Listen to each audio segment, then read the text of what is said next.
What is up, YouTube? I'm back again to talk about some 2023 wide receivers and how it pertains to the NFL draft and fantasy football in general. And as you can see on the cover and the thumbnail, I will be talking about Quentin Johnston. And I just want to clarify before I start, I do not think any of these guys are bad players. I don't think they're not going to have a role in the NFL. I don't think they're going to be worthless on your fantasy teams. I'm not saying that. I'm just saying as it stands right now, they are very overhyped for what they actually were as a college receiver. And I will show you some data to back that up.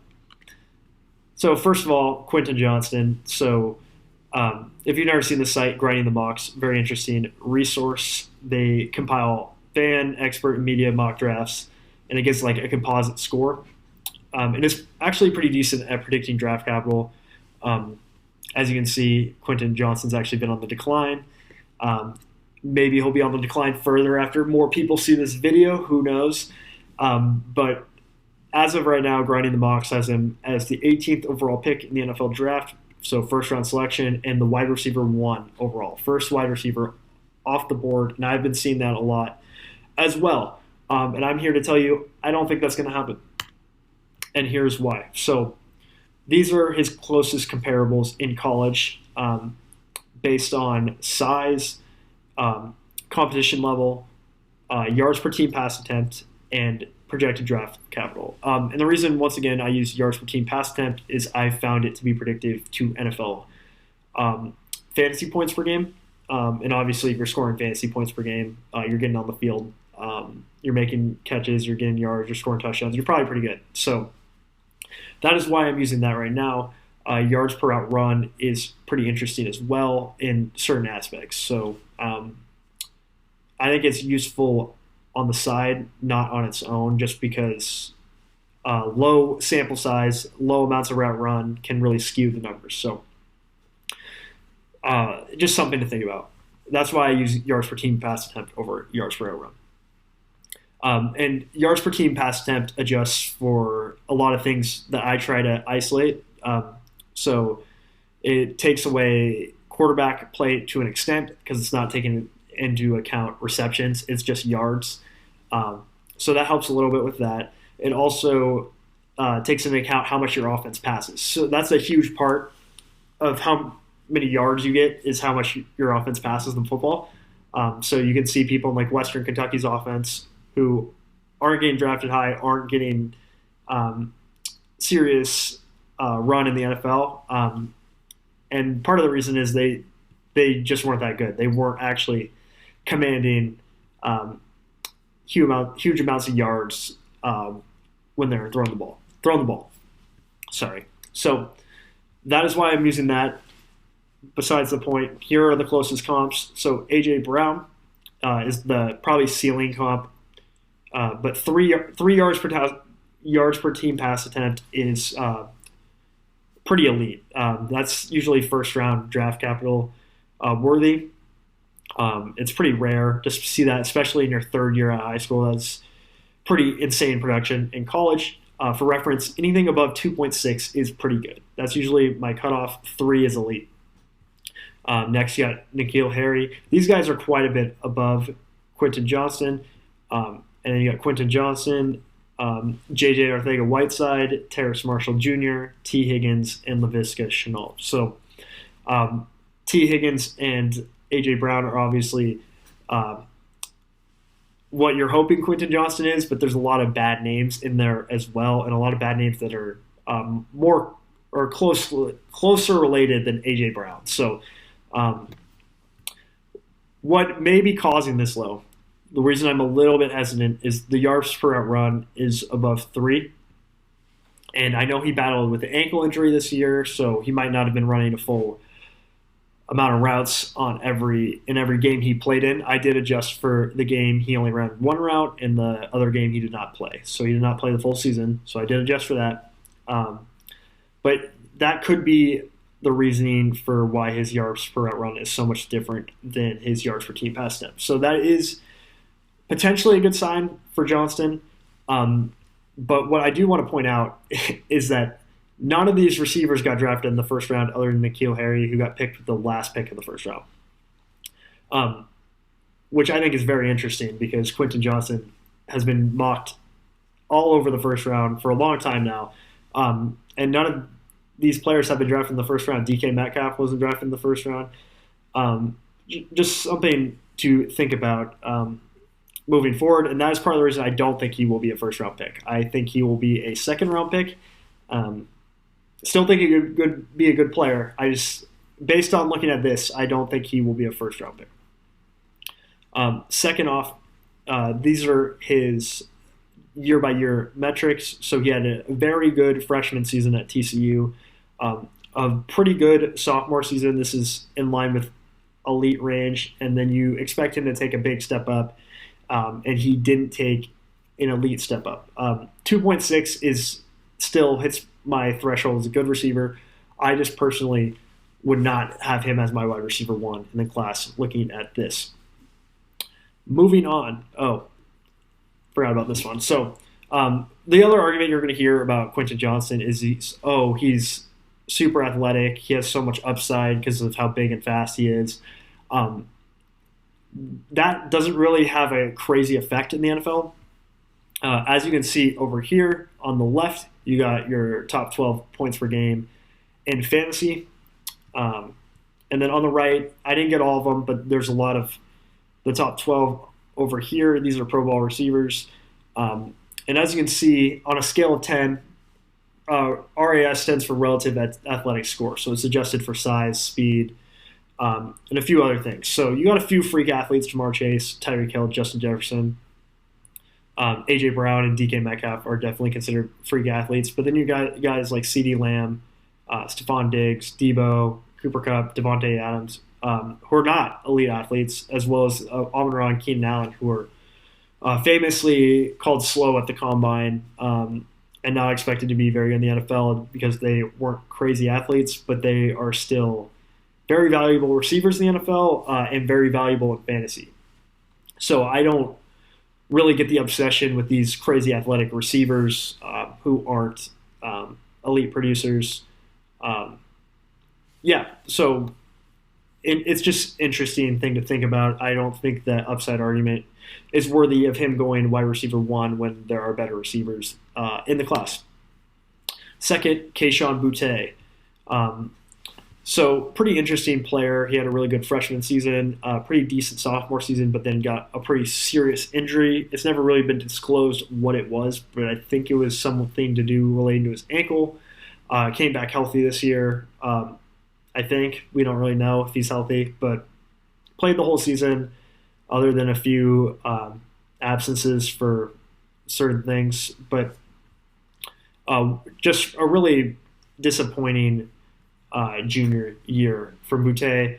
All around the board, low yards per run, yards per team pass attempts, low PFF grade.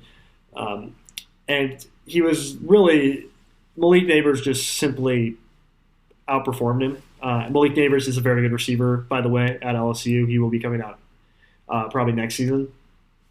But despite all this, he's projected to be a second-round pick at number 53 overall. And I've been seeing him go in the first round of Dynasty rookie drafts, which I think is a huge reach. So if you look here on the top is his year two closest comparables. So you got Seth Williams, Isaiah Hodgins, John Mechie, Rondale Moore, all very similar in yards per team pass attempt. And you can see the draft capital. So I use 64 as a placeholder just to keep him in the drafted range. But you see guys drafted in the 200s, and then Mechie and Rondale Moore, who are both second-round picks, but both who went really late in rookie drafts, if I remember correctly. That isn't the concerning part. The concerning part is year three, the most recent year, where we got a full year versus a half year. And this is the very bottom of my database for drafted receivers in year three. So Deshaun Hamilton is the very worst receiver I have in the last 8 years in yards per team pass net with 1.44. Very worst one. Boutte is 1.45. So barely above him. And out of all of these receivers, Equanimeous St. Brown plays a little bit on the Bears, and Mecole Hardman obviously plays a little bit on the Chiefs, but neither one are very good. It's not really a list you want to be a part of, and most of those guys didn't really get the draft capital either. So why is he going so high? He was a five-star recruit, former five-star recruit. He was really good his freshman season, but we haven't seen anything in a long time. And I think that's a big cause of concern to be drafting him early second, late first in dynasty drafts when you haven't seen anything in 2 years. There's a chance he's just not that good. I think there's a very strong case he's not that good. He could be hurt. It's a possibility. But he is not somebody where I think the risk-reward of drafting him, where he's getting drafted, matches up. I think he's going to get drafted lower in the second round. I don't think he's going to be a second-round NFL draft pick, and I think he's going to fall out of favor in the NFL community or the dynasty community due to that. Finally, we got Zay Flowers. So I'm actually a very big Zay Flowers fan, despite what I'm about to say. The reason I think he is overhyped is the wide receiver 5 ranking and a potential first-round pick according to mock drafts, and I think that is crazy. So as you can see here are the only receivers who have been drafted after their senior year in the first round in the last 8 to 10 years. Important to note, Chris Olave had a over 3 yards per team pass attempt his junior year before getting hurt after like 7 or 8 games, I believe. And peak yards per team pass attempt is the more predictive metric, in case you're wondering. So really crossed him out the list, and these are the rest of the options. And as you can see, Mike Williams, Kadarius Toney, John Ross, Jahan Dotson, Brandon Ayuk, Devontae Smith. I wouldn't even include Devontae Smith, Brandon Ayuk, and really these two in the same realm of Zay Flowers. That's a huge jump, 2.8 to 2.4. Pretty drastic leap. And I think it's a little bit of a stretch to say he's on the same plane analytically as those guys. The other crazy thing to look at is he is by far the smallest one on here. He is kind of close in height to Dotson and Smith, who also got ridiculed for their size, and he's smaller than them. So maybe he'll weigh in or grow a few inches before the combine. I hope so, because I really like him. But that is another concerning factor, just for how the NFL views him. I don't really care if he gets drafted high, if he's small. That doesn't really matter to me. But it could matter in the NFL, so I don't know. But why I'm concerned, right? That list doesn't look that bad. He had a 2.6 yards per team pass attempt his sophomore year, which is very elite, very good season, and a lot of people were very excited about him. And then he followed up with a 2.45, which is just all right, his junior year. Excuse me. So a little bit of a step back, and then he decided not to declare for the NFL draft. And that is concerning to me because they have advisors and stuff they talk to who give them a prediction of where they're going to get drafted. They talk to a bunch of NFL scouts. So it makes me believe that he wasn't highly valued by the NFL, and that is why he didn't declare and decided to come back to a bad Boston College team, because that doesn't really make sense either. Their team was not good that he played on. And then he followed up with pretty much an identical senior season. Which is concerning too. You would have liked to see him take a step up over his sophomore year stats, but peak is the one that matters. So 2.6 does hit the threshold, so that is good news. However, here are the comps for each his second and fourth year. So second year on top, you look through the list, and it's pretty elite company. Jerry Jeudy, Marquise Brown, Chris Godwin. You want to be on this list. This is a very good list. Things were looking very promising. And then after his senior year, you're looking at a list of Jalen Naylor, Chase Claypool, Michael Pittman Jr., obviously it's the saving grace here, Javon Wims, and Kadarius Toney. So Kadarius Toney did get drafted in the first round, though, which is interesting. But I think it's kind of a red flag. And I don't think he is going to be a first-round draft pick just because of that.